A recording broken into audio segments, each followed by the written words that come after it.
Mesdames et messieurs, amis téléspectateurs de la radio-télévision Mourchid, nous sommes heureux de vous recevoir ici au lycée Maurice Delafosse dans le cadre de votre émission Révision. Vous avez été nombreux à nous appeler, à nous faire des suggestions. Vraiment, nous vous remercions et nous vous disons qu'il faudra davantage continuer à nous envoyer ces suggestions qui nous permettront un peu de renforcer la qualité de cette émission. Nous sommes heureux aujourd'hui de recevoir Madame Beng ici au lycée Maurice Delafosse pour vous parler, comme nous l'avions annoncé, de l'épreuve de dictée en classe de 3e. Vous avez été nombreux à nous appeler et nous demander et nous suggérer de revenir en tout cas sur cette épreuve à l'examen qui fait beaucoup de victimes parce que les élèves sont nombreux à se retrouver avec une moyenne de 0 en dictée. Nous allons essayer avec Madame Beng, doyenne dans l'enseignement, en tout cas formatrice et encadreur de beaucoup de clubs littéraires et pédagogiques. Nous sommes heureux de vous recevoir, Madame Beng, ici dans votre lycée Maurice Delafosse, lycée mixte Maurice Delafosse. Bonjour, Monsieur Diack. Bonjour. Voilà, donc en plus, vous êtes professeur de lettres, vous êtes également membre fondatrice de Repro FA. Comprenez par là, nous pouvons comprendre par là réseau des professeurs de français pour la formation, pour l'éducation des filles et la formation des femmes en Afrique. Sigle Reprof FA. Voilà. Entre autres fonctions, vous êtes également, comme nous l'avions annoncé, membre également du RESACLAP, de l'association des professeurs de français. Vous êtes très actif également dans la formation, en tout cas, et l'encadrement des jeunes professeurs de français. Et je suis par ailleurs aussi membre de la Commission nationale de français qui élabore les épreuves ou qui choisit les épreuves, le sujet du baccalauréat et qui a participé à la rédaction des nouveaux programmes et qui donc travaille sur la didactique du français.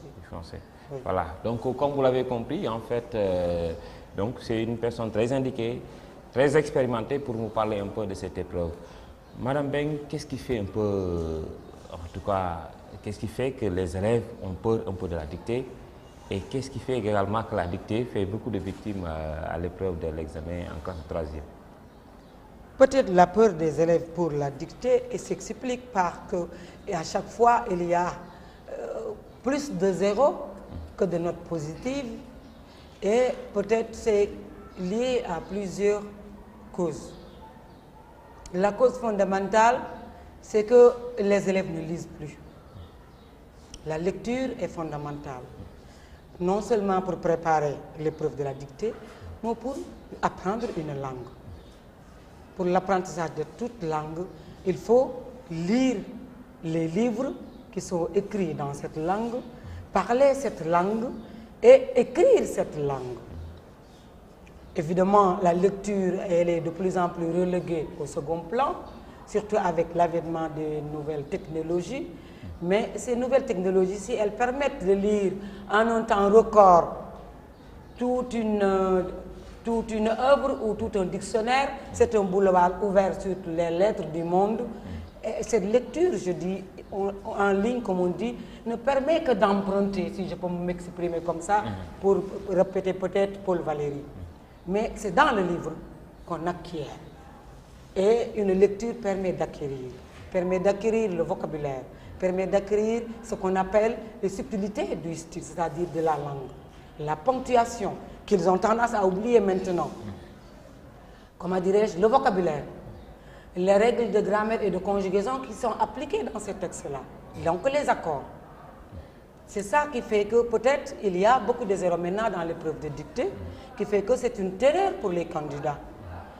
Mais faisant ce que je viens de dire, ayant appris ces leçons de grammaire, de conjugaison qui permettent d'accorder, et repérant très bien la fonction de la ponctuation qui parfois permet de changer de classe grammaticale à un mot, etc., etc.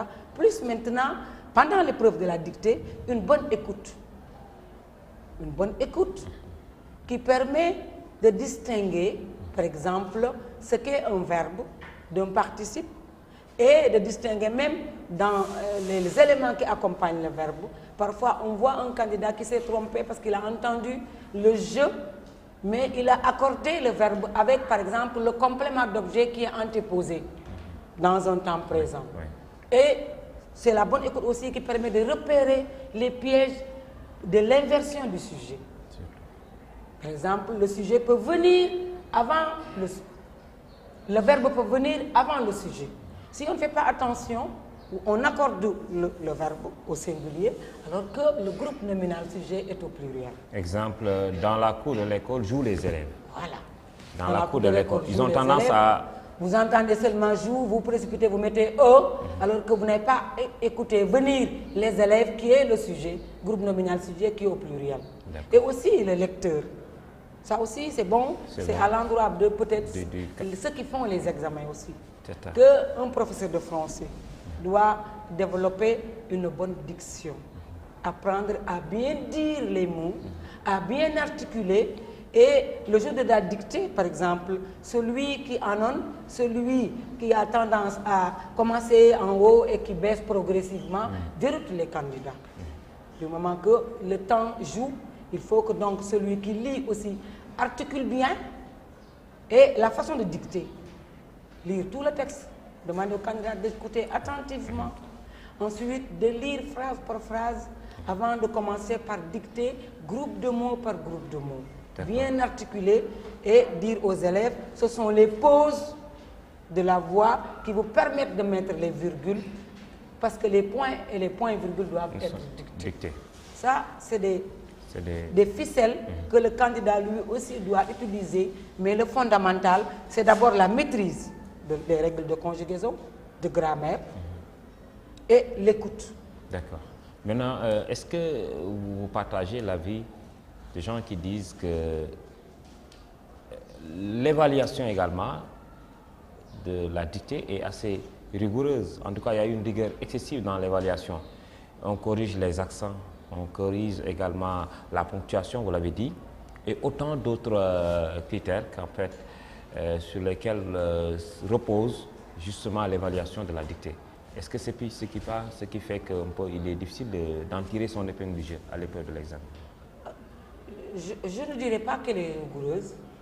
Elle doit être la même que celle que le bon professeur de français, qui respecte les normes, applique dans sa classe à ses élèves.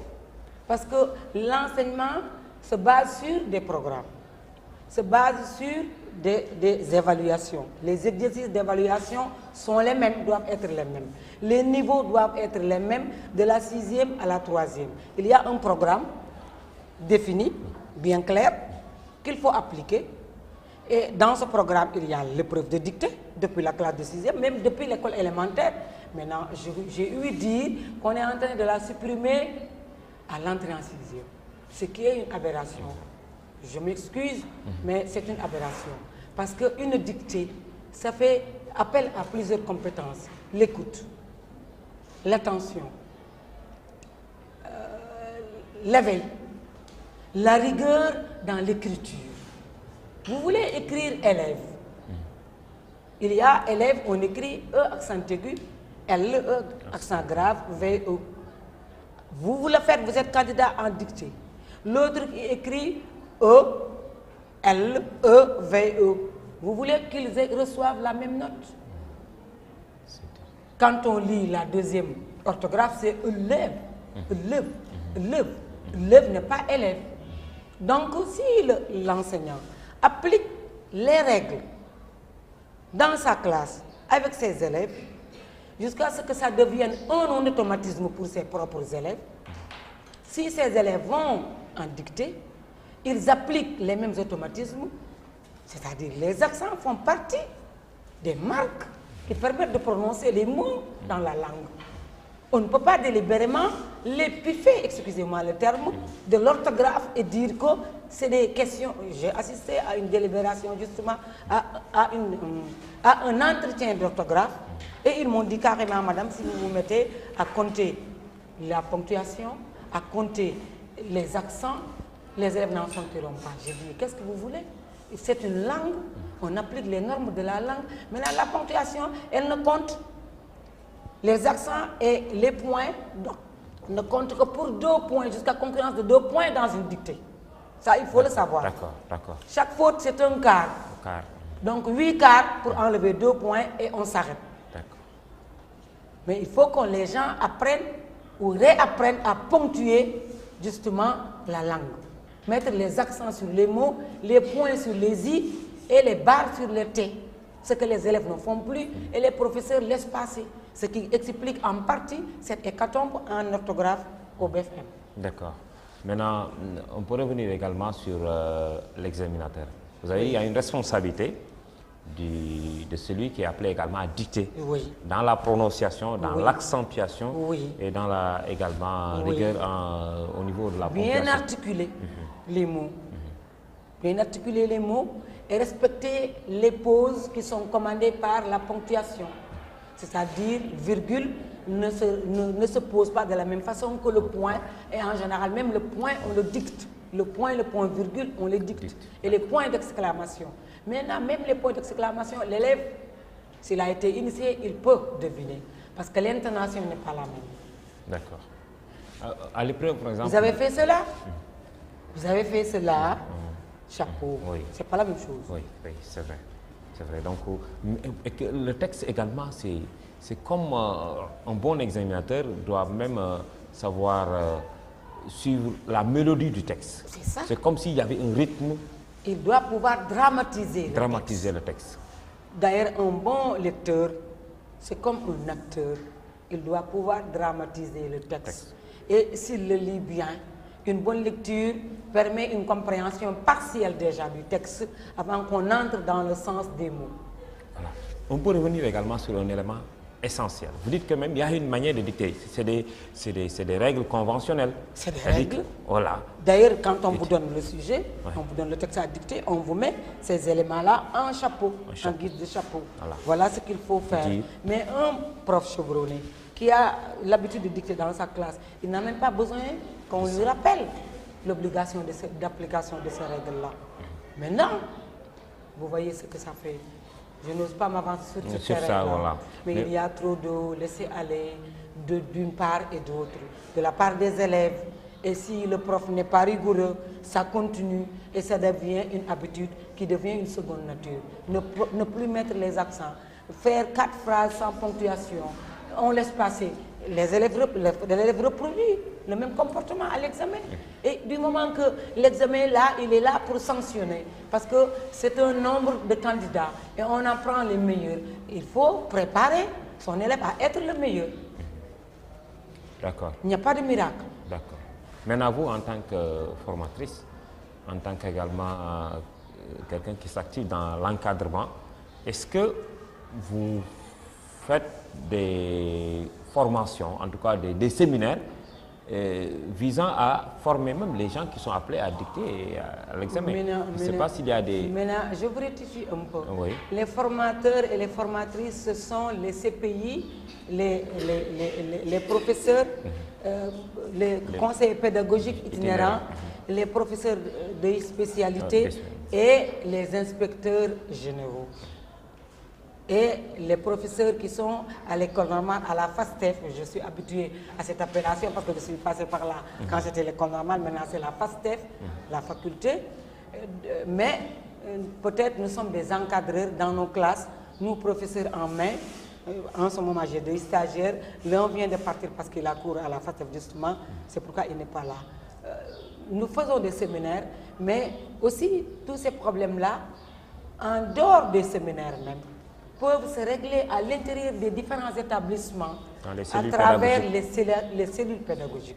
Les cellules pédagogiques doivent être déjà le premier relais, sinon le relais carrément de ces séminaires de formation. Parce que les professeurs peuvent se rassembler, non pas seulement pour choisir des sujets de composition à l'occasion ou des devoirs généraux, mais ponctuellement se retrouver pour régler un problème, lui trouver une solution en cas justement de problème de ce genre-là. Comment faire pour former nos élèves à bien maîtriser leur dictée, à aimer la dictée. Aimer la dictée. Si l'élève sait qu'il est capable d'avoir 2 fautes au maximum, il aime la dictée. S'il sait qu'il est capable de bien conjuguer ses verbes, d'accorder, etc., et qu'il a une bonne écoute, et qu'il peut deviner où est-ce qu'il y a virgule, il aime la dictée. S'il lit bien, s'il lit, parce que quand on lit, on découvre le vocabulaire, on découvre justement des accords, on découvre ce qu'on appelle le style d'un écrivain. La langue est un bien à tout le monde, mais le style appartient à chaque écrivain. C'est ça Donc, qui fait que dans les cellules pédagogiques, les gens doivent être beaucoup plus rigoureux et les professeurs sont tenus de fréquenter les cellules pédagogiques parce que dans ces cellules-là, beaucoup de problèmes peuvent se régler. Les problèmes d'évaluation, les problèmes ponctuels comme par exemple l'absence de ponctuation, d'accent. Les profs peuvent s'entendre pour dire en classe de 3e, nous en début d'année, on se dit, dans un premier temps, on règle les problèmes de ponctuation. Ils s'entendent. On va appliquer, on va faire quelques dictées type pour voir dans nos classes est-ce que les élèves vont mettre la ponctuation. Ils ne sanctionnent que la ponctuation. Point et les accents. Les accents et la ponctuation. Deuxième niveau, c'est réglé jusqu'à ce que devienne un automatisme, que les élèves sachent que c'est obligatoire de mettre virgule là où il faut le mettre, c'est obligatoire de mettre point, c'est obligatoire de mettre point sur J et I et de barrer les T. On passe. Demain on dit, on va régler les problèmes d'accord. Là où il faut mettre accent aigu E, accent aigu S, accent aigu S, accord simple, etc. À distinguer les propositions indépendantes, à distinguer la phrase complexe. C'est dans le programme. Mais ces problèmes ponctuels-là ne sont pas peut-être dans le programme. C'est-à-dire point, virgule, ponctuation. Ça, c'est des pratiques de langue que le professeur doit installer dans sa classe avec ses élèves parce que les élèves, ils ont tendance à se laisser aller. Donc, progressivement, ils disent, nous, tout prof de 3e, voilà ce qu'on va faire pour en vue de préparer mieux nos candidats à l'épreuve du BFM. C'est là terminé, indépendamment de la lecture obligatoire des œuvres au programme, en classe de 3e. D'accord. Voilà. Maintenant, que dites-vous de cette initiative consistant à aller même à des dictées à trop? Je ne sais pas, c'est une pratique qui devient de plus en plus constante, des dictées à trop. Des dictées à trop, ça fait partie des, peut-être, comment dirais-je, des séquences qui permettent de faire la dictée. Mais les dictées à trop ne doivent pas seulement se substituer à la dictée classique qui consiste à dicter un texte qui comporte des obligations de ponctuation, d'accentuation, des accords grammaticaux, la conjugaison, la grammaire, etc., etc. Je crois que ça doit être une façon, une approche de préparer, pour préparer la dictée. Mais elle ne doit pas, cette dictée à trous, se substituer à la dictée classique. C'est mon point de vue. D'accord, d'accord, d'accord. En fait, c'est un peu pour une logique. Les gens pensent qu'également, c'est un peu permettre aux élèves de comprendre que la dictée également, c'est pas... C'est une façon peut-être de démystifier la dictée. Voilà, démystifier. Mais ça, ces éléments-là mis ensemble peuvent conduire le candidat à maîtriser la dictée. Parce qu'on vous met un verbe qui doit être accordé. On l'efface. On vous donne le sujet. Ou même un groupe sujet, 2 sujets au singulier, coordonnés. L'élève et le maître. On vous dit, on vous met, par exemple, je suis d'accord qu'on vous mette un verbe à l'infinitif. Qu'on vous dise, mettez la bonne formule ou accordez à tel temps, n'est-ce pas? Et la prochaine fois, on met le verbe, on vous dit, attribuez-lui un sujet. La prochaine fois, on met un verbe, on dit, accordez un complément d'objet. Et à la place d'un verbe qui ne prend pas un complément d'objet, on met un complément d'objet, on dit à l'élève de retrouver la bonne syntaxe. Ça, tout ça, c'est des méthodes qui permettent de préparer l'élève à la dictée. Mais la dictée, en tant que telle, pour, je sais pas, peut-être au point d'être obsolète ou avant-gardiste, moi je préfère qu'on reste avec la dictée, mais qu'on utilise toutes ces ficelles-là pour la préparer, pour la mieux préparer avec les candidats. D'accord. Merci beaucoup, Madame Beng. Maintenant, nous allons peut-être voir les fondamentaux. Qu'est-ce que le candidat doit maîtriser en grammaire, en orthographe, en conjugaison, pour quand même avoir le meilleur profil qui permet de réussir son épreuve de fin d'année. En grammaire, c'est en général le texte est venu avec sa grammaire.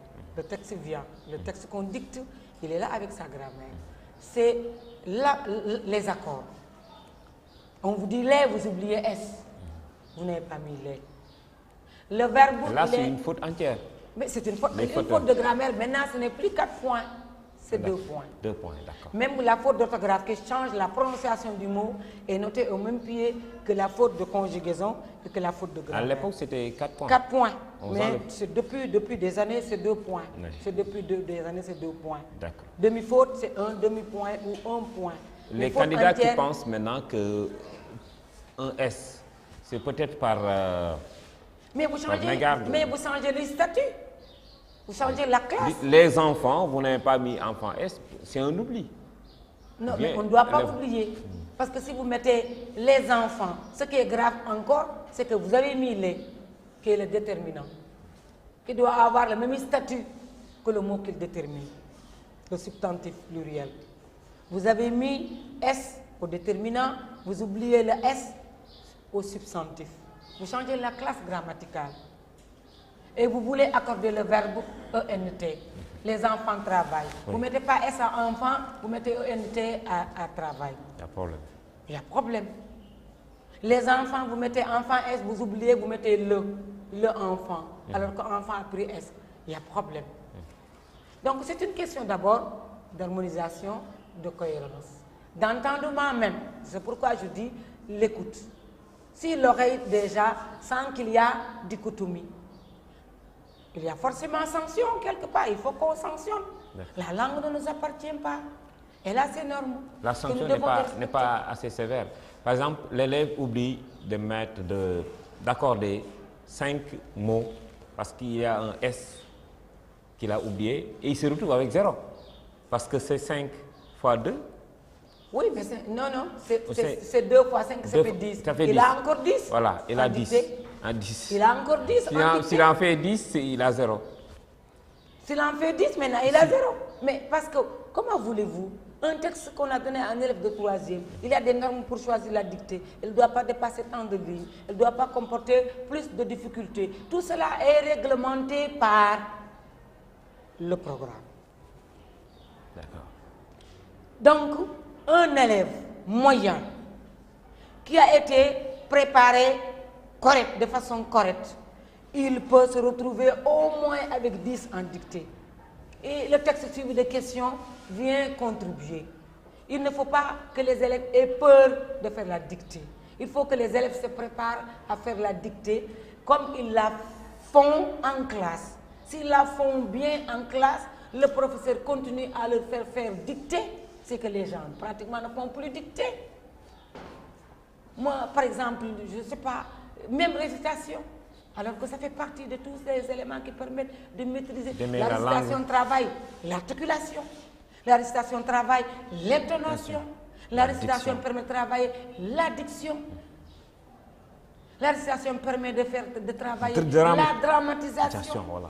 L'émotion que celui qui prononce le texte vit parce que cette émotion a été mise dans le texte par l'auteur et qui permet à celui qui vous écoute, même s'il ne comprend pas bien la langue, il comprend en partie de quoi il est question par la dramatisation que vous faites du texte. Mais il faut que les gens reviennent à ça. On parle de baisse de niveau, mais tout le monde est responsable dans cette baisse de niveau. Au premier chef, moi je dirais nous les enseignants, en laissant trop faire à nos élèves qui ne savent pas, qui sont là pour apprendre. L'enseignant, il doit être le berger, il doit être en veille. Et pour lui, aucun élève n'est fondamentalement nul. Il suffit de l'encadrer, de l'aider. Mais si c'est le temps qui nous manque le plus, à nous, enseignants, aux autres élèves, aux parents qui n'ont pas le temps de regarder ce que font leurs enfants, il faut que les gens se reprennent pour encadrer nos enfants, nous parents, pardon, nos enseignants, nous parents et les élèves eux-mêmes, qu'ils sachent que leur avenir se construit par ce qu'ils sont en train de faire en classe, en partie. On peut réussir sa vie, c'est des cas isolés, en n'ayant pas reçu une bonne formation. Mais au moins à l'école, on apprend à se structurer, à acquérir une culture. C'est là que vous emportez partout, même dans la tombe.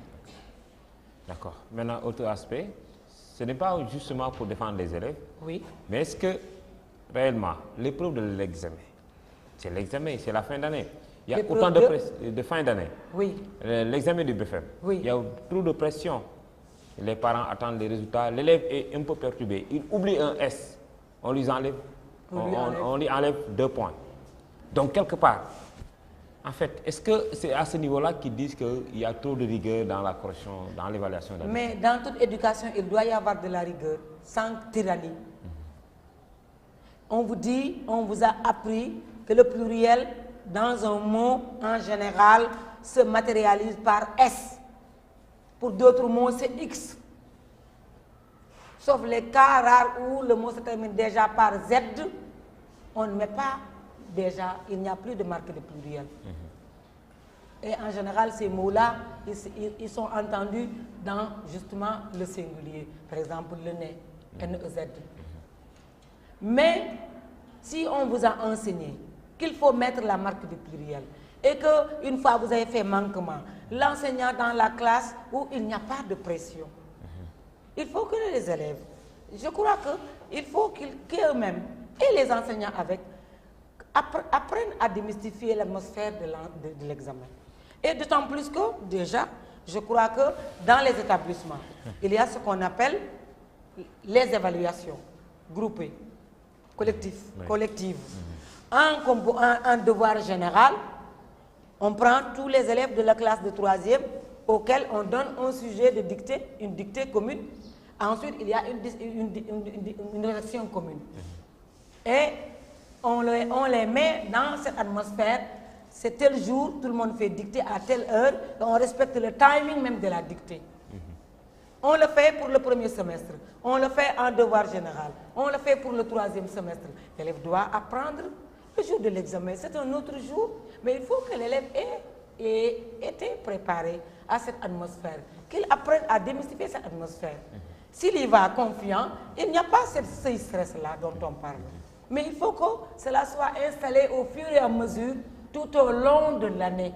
Ce que je dis à mes élèves en classe de terminale, figurez-vous, chaque exercice que vous faites en classe, chaque texte que vous apprenez, chaque dissertation que vous faites, vous rapproche du bac ou vous éloigne du bac selon que vous respectiez la méthodologie ou non. C'est ça aussi. Il faut que dans les classes, que les professeurs installent dans la tête des candidats, tel jour, les examens, ça peut être chaque jour en classe de terminale, entre classe de 3e, dans la classe. Et puis il n'y a pas une grande différence entre l'évaluation donnée en classe et la dictée du BFM. C'est la même chose. C'est la même chose. C'est la même chose. Les difficultés sont les mêmes. Et parfois même... C'est le jour, peut-être qu'il instaure la terreur et il faut démystifier ce jour-là parce qu'on l'aura déjà appris pas à pas durant toute l'année dans sa classe où on est là avec le professeur, avec ses copains, avec ses camarades. C'est la même chose. Parlant justement, vous l'avez annoncé tout à l'heure, le problème des accords en grammaire, oui. L'accord du verbe avec son sujet, oui. Et le cas du sujet inversé, oui. Et également le cas des noms collectifs. Oui. Donc, je pense qu'à ce niveau également, il y a des difficultés réelles chez les élèves. Oui, mais les difficultés réelles, c'est que l'élève, ce que je dis tout à l'heure, il doit être en veille, il doit être attentif. Et celui qui dicte leur dit, écoutez attentivement. C'est pourquoi on dit dans un premier temps, on lit la phrase, on lit d'abord le texte en entier, en articulant bien, que les élèves ne se soucient de rien sinon de l'écoute. Posez vos crayons, ne regardez pas, écoutez.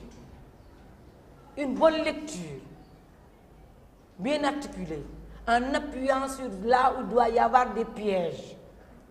Après, on lit phrase par phrase. Si les élèves écoutent, tôt le matin, arrivent les examinateurs. Avant de le dire, je dis à mes élèves, écoutez attentivement. Suivez. Tôt le matin, arrivent les examinateurs. Ils doivent savoir que ce sujet-là est suivi. Ce verbe-là est suivi du sujet. C'est le schéma classique qui a été inversé. C'est pourquoi on dit inversion du sujet. Ils doivent faire attention. Et normalement, ils doivent s'en sortir. Il n'y a rien, c'est la place qui a changé, mais les règles restent les mêmes. Les noms collectifs comme du genre un groupe d'élèves. Un groupe d'élèves maintenant arrive. Oui. Attention, là, en corrigeant moi une dictée, si un élève met E, c'est bon. Si un autre candidat met ENT, on doit tolérer parce qu'on pense au collectif que constitue le groupe d'élèves. Pas un seul élève, mais plusieurs pour constituer un groupe. Et en général, ça se règle lors de l'entretien, avant qu'on aille corriger. Les examinateurs, les correcteurs doivent s'entendre sur les tolérances à concéder lors de la correction. Ce que les gens, pratiquement, peut-être, ne font plus parce que celui-là arrive à telle heure, il prend son paquet, l'autre arrive après, il prend son paquet, mais on doit exiger qu'il y ait concertation. Qu'il y ait concertation pour corriger les épreuves, que les correcteurs se penchent sur les épreuves et écoutent et regardent pour dire on doit tolérer ça et ça et ça et ça. Ça, c'est du ressort des examinateurs qui doivent se concerter avant d'aller corriger normalement. D'accord. Donc, à ce niveau, je pense qu'il y a vraiment intérêt parce que si ce n'est pas fait, les élèves ne vont pas partir. Mais c'est ce que je disais tout à l'heure. Voilà. Je dis, il y a un contingent de responsabilités, de règles tacites et écrites, respectées, qui permettraient justement d'éviter l'hécatombe en dictée, dans toutes les épreuves d'ailleurs. Parce que ce qui est toléré n'est pas écrit, mais on le suggère. Et c'est le groupe qui corrige, qui peut le décréter. Mais si ce groupe-là ne se retrouve pas, chacun corrige dans son coin. Voilà. C'est pourquoi peut-être la double correction qui était exigée, peut-être aider aussi à juguler les écarts trop criards, voilà, surtout. trop importants. Surtout. Ouais. Le cas maintenant de chacun et de aucun, avec toujours dans le cas des non collectifs, aucun des élèves. Chacun des élèves, aucun des élèves, il faut voir que des élèves, c'est un groupe nominal complément. C'est chacun et aucun qui est sujet quelque part. Donc, il faut veiller à dire qui est sujet. Avant d'accorder un verbe, il faut chercher le sujet. Ça aussi, on l'apprend en classe. Chercher le sujet. C'est pourquoi on apprend à décomposer les phrases. Groupe nominal, sujet. Groupe verbal. Qu'est-ce que comprend le groupe verbal? Le verbe, le complément. Qu'est-ce qu'un groupe nominal complément d'objet direct ou circonstanciel? C'est ça. La phrase complexe est décomposée en classe. C'est ce que l'élève doit faire quand il fait la dictée aussi. Il écoute. Et avant d'accorder, il décompose. C'est pourquoi on leur laisse aussi le temps de la relecture. À la fin de la dictée, celui qui dictait relit. Il leur laisse un temps de relecture. C'est pour qu'ils puissent corriger justement ces éléments-là. Cette phrase-là, elle est complexe. Où est le sujet? Il cherche. Et s'il trouve, il corrige. D'accord. Autre aspect, c'est l'accord du passé employé avec le CER-avoir. Surtout le cas du complément d'objet direct antéposé. C'est-à-dire placé avant. Voilà. La règle, c'est un verbe, un participe conjugué avec le verbe, l'auxiliaire avoir ne s'accorde pas. Mais dans le cas où le complément d'objet direct est antéposé, c'est-à-dire placé avant l'auxiliaire, il s'accorde en genre et en nombre. Le participe. Donc il faut aussi écouter.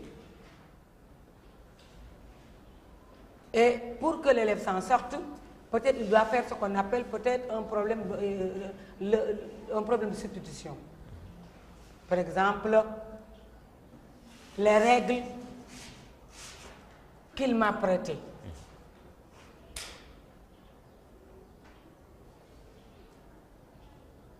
Il a des problèmes. Comment j'accorde? Et là, s'il maîtrise la langue, il dit la règle que j'ai prise. On peut simuler, on peut demander à un élève de venir. Donc, les règles qu'il m'a prêtées. Oui.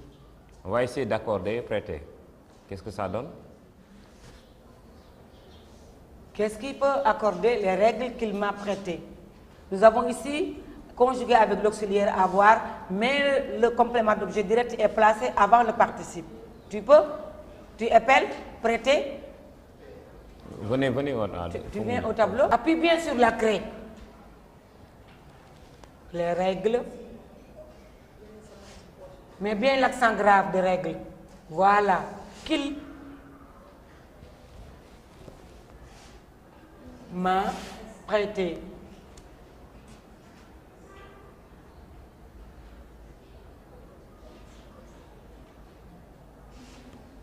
Accent aigu. ES. Il m'a prêté.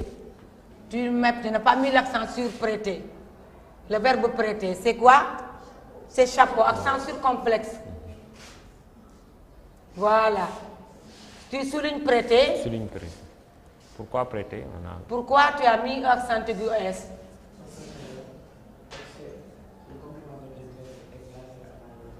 Et où est le complément d'objet direct? C'est Q apostrophe. Qui remplace quoi? Soulignez que. Souligne Q apostrophe. Q. Mettez COD. Complément d'objet. Qui remplace quoi? Règle. Règle, c'est quel genre? Féminin. Quel nombre? Genre et nombre. Féminin. Pluriel. Féminin pluriel. Q apostrophe est mis pour règle parce que c'est le pronom relatif délégué par règle. Donc on accorde avec, on met accent aigu ES. C'est bon. Maintenant, quelqu'un qui a des problèmes, il dit par exemple la règle que j'ai prise. Oui. Prise, ça règle le cas. Oui. Changer Le avec... crayon que j'ai pris c'est IS, la règle que j'ai prise E. Donc ici prêter accent aigu E. Le E est la marque du féminin, S la marque du pluriel. D'accord. Maintenant, le cas du participe passé employé avec l'auxiliaire être des verbes pronominaux. Avec les verbes pronominaux, il y a les verbes pronominaux réflexifs et les verbes pronominaux simples. Ils se sont succédés sur le trône. Succéder reste invariable. Parce que ici, ce n'est pas ceux qui font l'action qui reçoivent l'action. Mais ils se sont regardés dans la glace. Regardez accent aigu S. Si c'est un groupe d'élèves, garçons et filles. Elles se sont regardées, accent aigu ES. Elle s'est lavé les mains. Qui va mettre ça, oui? Elle s'est lavé les mains. Elle s'est lavé les mains, qui va aller au tableau. Pas seulement le même, une fille. Oui, venez. Elle s'est lavé les mains, prend la craie. Elle au singulier, hein. Pour Fatimata, s'est lavé les mains. Voilà. Mais Fatimata, appuie bien sur la craie. Fatimata, s'est lavé les mains.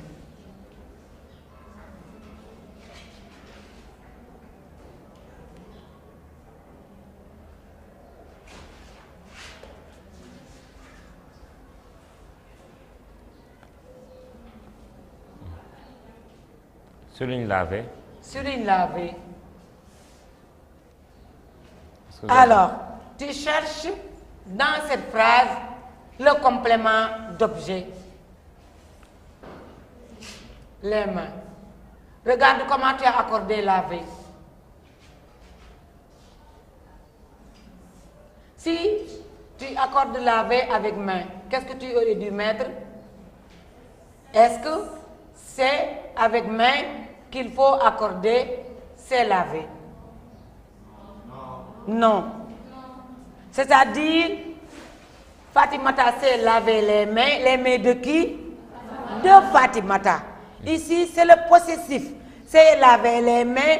J'ai lavé les mains de qui? De moi-même. Je me suis lavé les mains. J'ai lavé les mains de qui? De moi-même. Mais le COD reste les mains. Le S apostrophe ici, ça veut dire que complément d'objet. C'est le possessif. Donc ça n'a rien à voir avec le complément d'objet direct.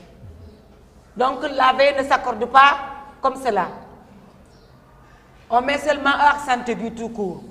Maintenant, je me suis lavé Enlevez le E. Ou Ami s'est lavé dans la rivière. Ami s'est lavé dans la rivière. C'est là où on met accent aigu. E a lavé. Qui s'est lavé? Ami. Qui a-t-elle lavé? Elle-même. Écrivez. Fatimata s'est lavée dans la rivière. En bas. Là. Fatimata s'est lavée. Fatimata.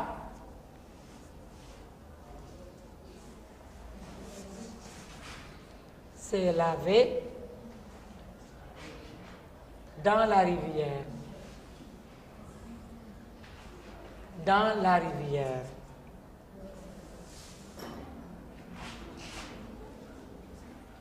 Est-ce qu'il y a faute dans cette phrase? Non, l'accord est correct parce que c'est Fatimata. L'action, c'est ce qu'on appelle donc pronominal. L'action est réfléchie sur le sujet. Alors que dans la phrase précédente, l'action porte sur un COD bien distinct, donc tu mets là-bas COD. Les mains. Les mains, COD. Groupe nominal, COD. Voilà. Vous voyez. Maintenant, ils se sont succédés sur le trône. C'est la même chose. Le verbe reste, le participe reste invariable parce que l'action n'est pas réfléchie. D'accord? Donc, il faut faire attention. Si vous avez des verbes pronominaux, il faut vous dire sur quoi porte l'action. Si le verbe est conjugué au passé. Il se lave, il n'y a pas de problème. Il se lave les mains, il n'y a pas de problème. Mais il s'est lavé, ils se sont regardés, ils se sont succédés. Il faut vous dire le verbe. Est-ce que c'est un pronominal ou l'action est réfléchie? C'est-à-dire l'action porte sur celui qui conjugue. Ou l'action porte sur un autre élément qui est le complément d'objet. D'accord? Voilà, donc nous terminons avec le cas du passé. Je ne reviens pas à succéder. Dans succéder, c'est succéder à. Complément indéterminé. Pardon, complément indirect. D'accord. Voilà, donc pour le Ils cas... se sont donné du temps, c'est pareil. Complément d'attribution. Ils se sont donné un délai pour rendre leur copie. D'accord? Voilà. Le cas du passé employé seul. Tu dis sans auxiliaire. Comme par exemple, s'il est épithète, épithète détaché, épithète détaché, attribut, là il s'accorde. Le participe passé en position d'adjectif, s'il n'y a pas de verbe d'état, aussi, ce qu'on appelle justement épithète, qui peut être antéposé, qui peut être postposé, c'est-à-dire avant. Par exemple, frappé par ses parents, Fatima. Il a fait une fugue. Oui. Frappé par ses parents, il a fait une fugue. Ou puni par sa mère, elle est allée se plaindre. Là, vous avez... Je peux me lever là? Oui, pour épargner un peu les mains. Ou vous me dictez comment je mets... Frappé par ses parents.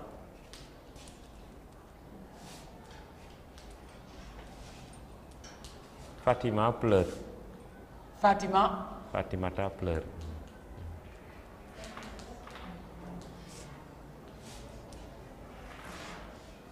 Alors, qu'est-ce que je dois faire? Qu'est-ce qui manque? Frapper prend E. Parce que qui est frappé? Fatimata. Alors, quel rapport y a-t-il entre frapper et Fatimata? Quelle est la fonction de frapper? Ça, c'est la nature. Participe passé est considéré comme un adjectif qualificatif. Maintenant, la position, c'est que épithète. Très bien. Participe passé, épithète. Donc, qui s'accorde en genre et en nombre. Ici, le nombre, c'est le singulier, mais le genre, c'est le féminin, c'est Fatima. Maintenant, puni par son grand frère auquel il a manqué de respect, Ibrahima puni, Ibrahima fougue ou fait une fugue. Alors, vous ne dites rien? Qu'est-ce que vous devez dire? Dites-moi. Puni. Qu'est-ce qu'il y a à punir? Plus fort. Il n'y a pas eux. Pourquoi? Ça s'accorde avec Ibrahima. D'accord? Donc toujours épithète, mais ici, masculin, singulier. Ça c'est avant. Maintenant, si on met après, c'est pareil. Si l'épithète est après, c'est pareil. Là, on peut dire épithète postposé. Postposé. Ici, c'est antéposé. Ça veut dire placé avant. Après, on dit postposé. C'est-à-dire placé après. La position n'est pas importante, c'est l'accord qui est important. Et il faut écouter pour dire qu'est-ce que frapper, qu'est-ce que punir, qu'est-ce que reléguer, ça va avec qui, qu'est-ce que ça fait là. Il faut vous poser un tas de questions par rapport à vos connaissances, ce qu'on vous a dit de l'accord de l'adjectif, l'accord du participe, même s'il n'y a pas un verbe d'état. S'il est là, ici, comme adjectif, il s'accorde avec le nom ou le groupe nominal avec lequel, sur lequel il porte l'action. Ici, c'est un passé. Ça veut dire que ça fonctionne comme un qualificatif. Ça caractérise, ça détermine. D'accord? Voilà. Voilà, donc peut-être nous allons passer un peu à faire un peu de pratique. Oui. Simuler une dictée et essayer de voir... simuler une dictée voilà. Et par la correction, revenir à certaines règles. Voilà. D'accord. Conseil d'une mère à ses enfants. Vous suivez? Je dis toujours à mes enfants, deux points, vous êtes des élèves entretenus par vos parents. Point. Travaillez pour mériter leur sacrifice. Point. Cultivez-vous au lieu de contester. Devenus adultes, pour que vos points de vue aient du crédit, il faut qu'ils émanent d'un savoir sanctionné par des diplômes. Point final. Maintenant, on peut y aller? Oui. Conseil d'une mère à ses enfants.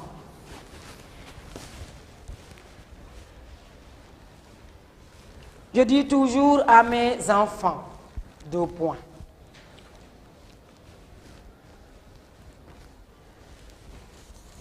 Vous êtes des élèves entretenus par vos parents.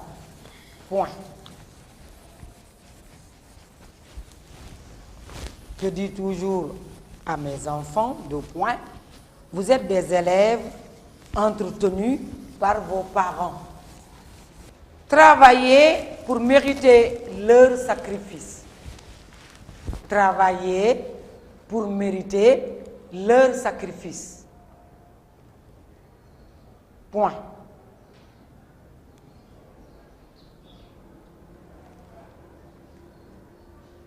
Cultivez-vous au lieu de contester. Point. Travaillez pour mériter leur sacrifice. Point. Cultivez-vous au lieu de contester. Point. Devenus adultes,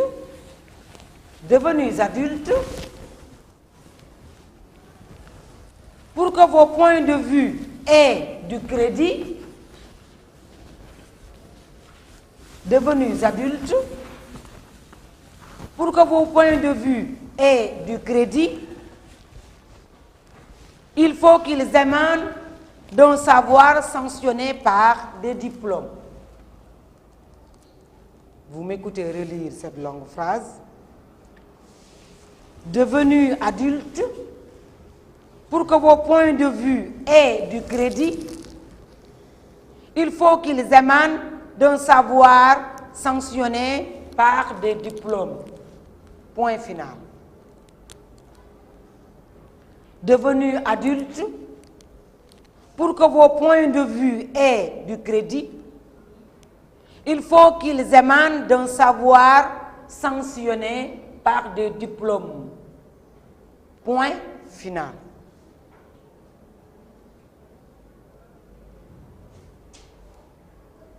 Mariama Ba, une si longue lettre. Je mets au tableau le nom de l'auteur. S'il vous plaît. Je vous laisse 2 minutes, 3 pour relire votre dictée et on passe à la correction. Conseil.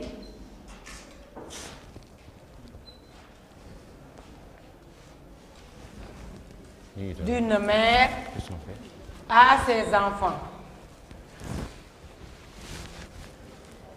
À ses enfants.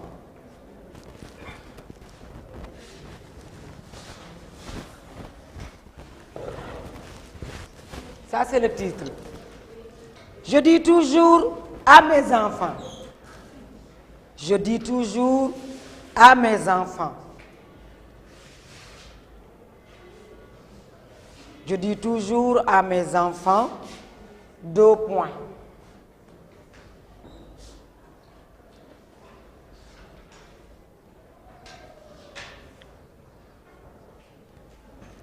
Deux points. Vous êtes des élèves entretenus par vos parents.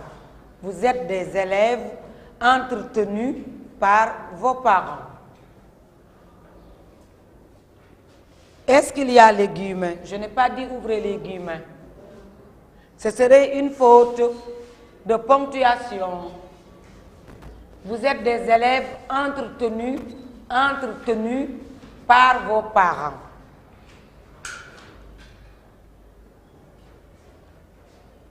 Entretenus par vos parents. Tu vas atterrir au mur. Mais fini. C'est le seul mot qui reste dans cette phrase-là. Point. Marque bien le point. Travailler pour mériter leur sacrifice. Non, remonte un peu. Sinon, tu vas faire 2 phrases et le tableau sera terminé. Monte un peu. Travailler. Appuie bien sur la craie. Travailler pour mériter leur sacrifice.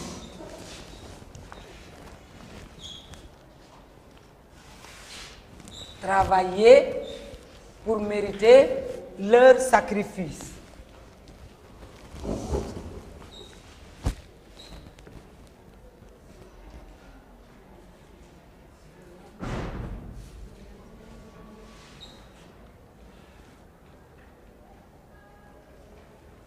Point. Cultivez-vous au lieu de contester. Cultivez-vous au lieu de contester. Cultivez-vous au lieu de contester.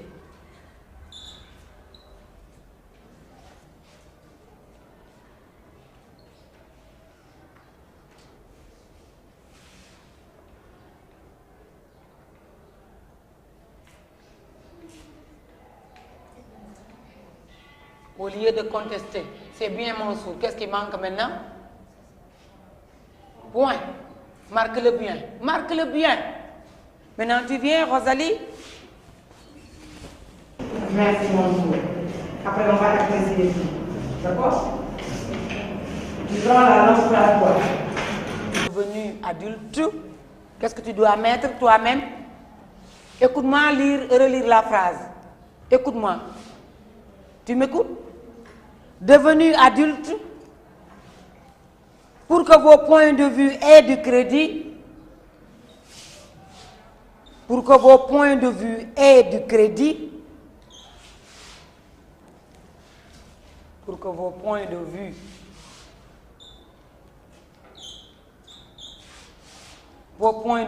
aient du crédit,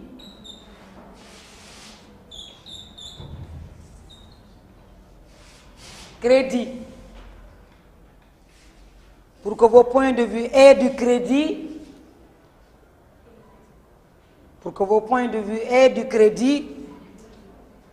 il faut qu'ils émanent d'un savoir sanctionné par des diplômes. Tu m'écoutes. Tu écoutes.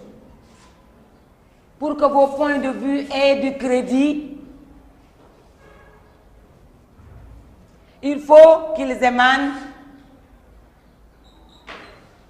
d'un savoir sanctionné par des diplômes. Il faut qu'ils émanent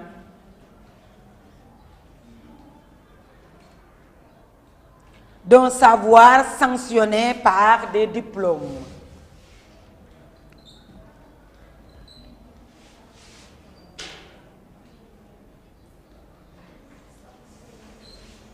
D'un savoir sanctionné par des diplômes.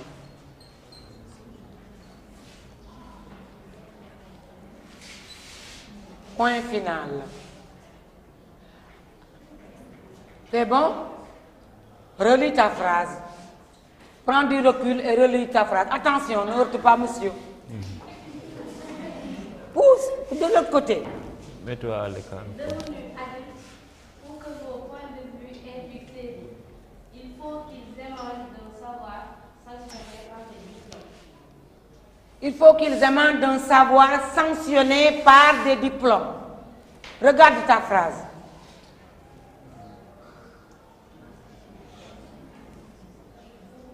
C'est bon. Assieds-toi. Assieds-toi. Point final, tu mets une barre. Qu'est-ce qui peut venir corriger s'il y a faute? Comment tu t'appelles? Oui? Viens.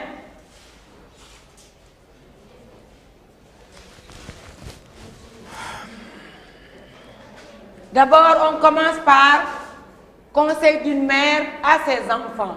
Qu'est-ce qu'on peut ajouter?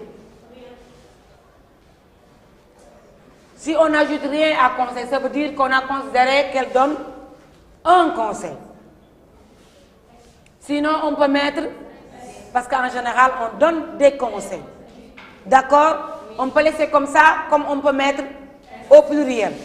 Donc, en cas, par exemple, si c'était dicté au BFM, c'est justement le collectif de correcteurs qui allait régler ce problème-là. S'il y a S, on tolère. S'il n'y a pas S, on tolère. Mais en général, on donne des conseils. Mais je vous donne un conseil. C'est possible aussi. Oui. D'accord? Oui. Vous voyez. Le pluriel étant, enfin, si c'est des enfants, oui. Je donne des conseils à mes enfants. à mes enfants. Donc, on mettrait S. Oui. Mais si on ne met pas S, on tolérerait. Oui. Donc, nous, on ajoute S. Ajoute S à conseil. Oui. Maintenant, je dis toujours à mes enfants 2 points, vous êtes des élèves entretenus par vos parents. Est-ce qu'il y a faute? Non. Travaillez pour mériter leur sacrifice. Il y a faute? Cultivez-vous. Au lieu de contester. Il n'y a pas de faute. Et il a bien mis le trait d'union, le tiret entre cultiver et vous. Ici, nous avons quel mode avons-nous? Cultivez-vous, travaillez. Travaillez, cultivez-vous. Nous avons l'impératif à quelle personne? Deuxième personne du pluriel présent de l'impératif. Ici, vous voyez, l'impératif, c'est le mode du commandement, mais ici, c'est le mode du conseil. Conseil, suggestion, commandement, c'est l'impératif. Au lieu de contester, pourquoi il y a ER à contester? Comment tu t'appelles? Sougoum Soumaré. Pourquoi il y a ER à contester? Et parce que le verbe est précédé de la préposition de. Tout verbe précédé par une préposition se met au mode infinitif. Très bien. Devenu adulte. Pour que vos points de vue aient du crédit, il faut qu'ils émanent d'un savoir sanctionné par des diplômes. Pourquoi devenu prend US?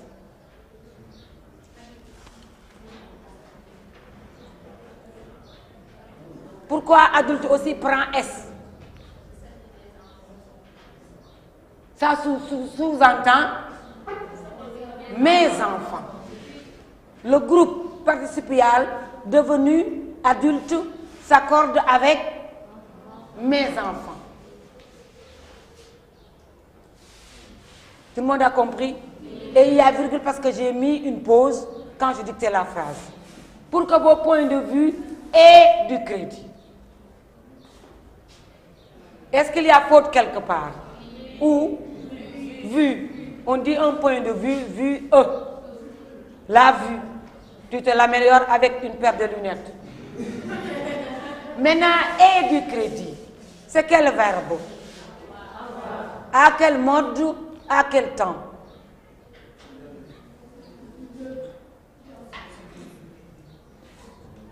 C'est, allez-y, c'est le présent du subjonctif. Verbe avoir, présent du subjonctif, troisième personne du singulier, du pluriel. Vos points de vue. Voilà le groupe nominal sujet. GNS. Donc ici, nous avons un subjonctif. Du crédit. Que signifie avoir du crédit? Avoir du crédit, ça veut dire acceptable, être fiable. D'accord? Avoir du crédit. Il faut qu'ils émanent. Le verbe émaner. Émaner. Il faut qu'ils émanent d'un savoir sanctionné par... Maintenant, émane. Est-ce que c'est comme ça que ça s'écrit? Alors, qu'est-ce qu'il faut corriger? Le verbe émaner.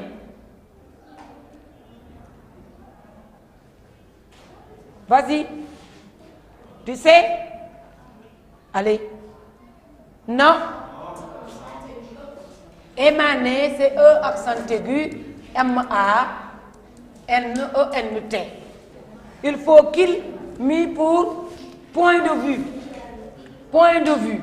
Donc, émaner, E accent aigu, M-A-N-N-E-N-T. Donc, savoir sanctionner. Quelle est la classe grammaticale de sanctionner ici dans cette proposition? La classe grammaticale participe passé considéré comme adjectif. Donc, c'est sanctionner N-E accent aigu, N-E accent aigu par des diplômes. Alors, si on vous demandait d'analyser diplôme aussi, il faut bien marquer accent circonflexe sur le O. Émané par, sanctionné par des diplômes. Si on vous demandait d'analyser par des diplômes, c'est le groupe nominal complément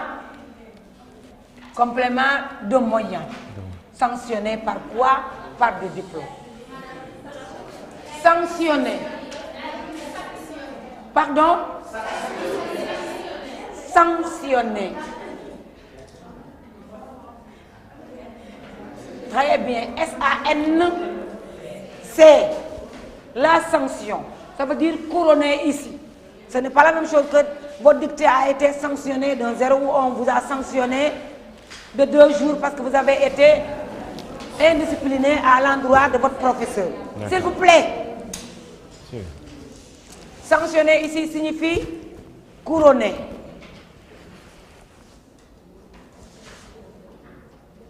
Apprécier. Voilà. Primer, très bien, merci. C'est bon. C'est bon, oui. Voilà donc, je pense que nous venons de passer à une séance très pratique de dictée. Madame Beng, bon, quelles ont été un peu les fautes, les erreurs grammaticales les plus fréquentes? Ici, souvent, vous voyez, les écueils, c'est la même chose au BFM. Quand on ne fait pas attention, l'élève qui a mis sanctionné R, il ou elle ne s'est pas dit, n'a pas cherché où est le verbe et où est le sujet. Parce que ici, un savoir sanctionné, ça veut dire un savoir couronné, un savoir terminé, un savoir marqué. Donc si l'élève avait fait la substitution, il se serait rendu compte que sanctionner c'est un participe.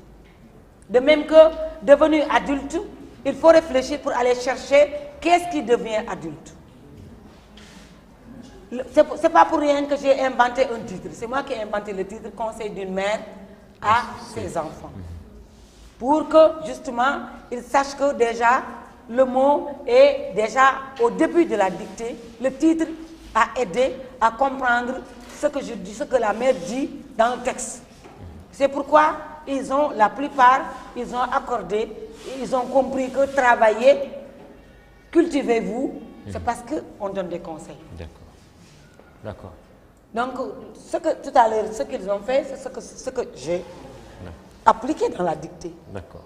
Donc, les phrases que nous avons mises au tableau tout à l'heure, en demandant aux élèves de s'entraîner, c'était une forme d'entraînement.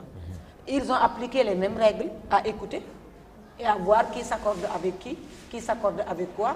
Et finalement, je suis sûre que si on avait regardé, il n'y aurait pas beaucoup de fautes par rapport à, justement, ces difficultés, parce qu'ils ont été préparés à les surmonter avec l'exercice qu'ils ont fait tout à l'heure au tableau. D'accord. C'est ça aussi l'évaluation. On n'évalue pas ce qui n'a pas été installé. Normalement, on évalue ce qui est censé avoir été installé. C'est ce qu'on appelle une évaluation. Ça doit être le test de voir ce que j'ai fait. Est-ce que ça a été assimilé? Est-ce que ça a été bien compris? Et on passe à l'examen des preuves. D'accord. Puisque Antoine de Saint-Exupéry appelle la connaissance des lois ne précède jamais l'expérience. Voilà. Et l'expérience... la sagesse est au bout de l'expérience. Voilà, surtout. Ouais. Donc nous sommes malheureusement au... Maintenant, la maîtrise des règles de grammaire, d'orthographe, d'accords, de ponctuation, c'est au bout de l'apprentissage. C'est le professeur qui installe, mais l'élève doit accepter, s'autodiscipliner à respecter les règles minimes qu'elles soient de la langue. Les accents, les points, les virgules. Il faut que les élèves se disent que ce n'est pas facultatif. C'est des marques qui aident à prononcer les mots dans la langue, lesquels, regroupés les uns les autres, avec les règles qui les régissent, constituent cette langue qui est dans une logique. D'accord. Nous sommes au terme de notre émission, malheureusement. Donc, peut-être quelques recommandations, les dernières recommandations à donner aux élèves et votre dernier mot. Les dernières recommandations aux élèves, c'est de s'entraîner. De s'entraîner à faire des dictées. Et au-delà des élèves, je recommande ou je conseille, comme la mère de tout à l'heure, aux enseignants de ne pas minimiser la dictée, mais non plus de ne pas en faire une épreuve terreur. Surtout. À apprendre aux élèves à vaincre cette terreur, cette appréhension de la dictée, parce qu'au bout de la dictée, il y a forcément zéro. Non! Vous venez de voir, vous, classe, que nécessairement, même avec une faute ici à sanctionner, une autre à peut-être, je ne sais pas, entretenue, vous ne vous retrouvez pas avec zéro. Donc, il suffit d'être attentif, de vous poser des questions, de décomposer la phrase si elle est complexe. Qu'est-ce qui va avec quoi? Où est le sujet? Où est le verbe? Où est le participe? Où est le complément? Et de faire l'accord convenablement. C'est tout. Et de lire. Surtout de lire. Beaucoup lire. Encore lire. Parce que si vous avez lu ce texte, c'est une œuvre obligatoire en classe de 3e. C'est un petit passage qui se situe à la page 109. Vous lisez, vous relisez, vous passez sur le texte, on vous commence à dicter. Déjà, vous êtes content intérieurement parce que vous dites, j'ai déjà vu ça, j'ai déjà lu ça. Donc, je suis en même de vaincre les pièges. Donc, la lecture est fondamentale, non pas seulement maintenant pour préparer une dictée, mais elle permet justement de se préparer en toute épreuve en français. Elle vous permet d'acquérir du vocabulaire, de voir l'intonation, de voir les accords, de découvrir les subtilités comme les inversions de sujets, les mises en apposition, les épithètes détachées, postposées, antéposées, etc., les attributs, les compléments circonstanciels qui sont antéposés ou relégués plus loin, il faut aller les chercher. D'accord, Madame Beng, merci en tout cas encore une fois. Nous sommes très heureux de retrouver dans votre classe et de réviser avec vous l'épreuve de la dictée, surtout les différentes règles à maîtriser pour quand même réussir sans difficulté son épreuve de fin d'année qui est la dictée. Tout le plaisir a été pour nous, élèves, mes élèves et moi-même, enseignants, de me donner l'opportunité de rappeler quelques règles qui permettent aux différents candidats de se préparer. D'ailleurs, le réseau des professeurs de français, le Prof FA, a initié chaque année, maintenant depuis des années, justement un exercice que l'on fait à l'approche avant juin, ce qu'on appelle réussir sa dictée, réussir sa rédaction, ce qu'on a appelé dans le temps podium zéro faute en dictée. Peut-être qu'on pourra aussi revenir sur ça en fin d'année. Donc merci Madame Beng, merci également chers élèves. Voilà mesdames et messieurs, amis téléspectateurs, c'était tout pour ce numéro de votre émission Révision consacrée donc, comme nous l'avons annoncé, à l'épreuve de dictée.